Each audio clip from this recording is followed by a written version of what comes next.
अस्सलाम वालेकुम दोस्तों, तो ले पे यूट्यूब चैनल शहजाद मासूम 08 जो बंदा नहीं हुए चैनल को सब्सक्राइब कर लवे और घंटी दे बटन दबा आल ते लाजमी कर सो।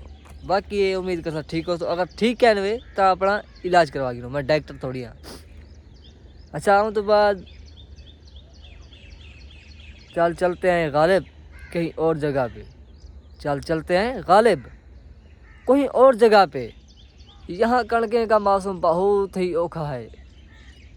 ते मिलते हैं। बाकी ये जरा जो बंदा नहीं हुए चैनल को सब्सक्राइब कर लावे और घंटी दे बटन दबा आल ते लाजमी क्लिक करे से।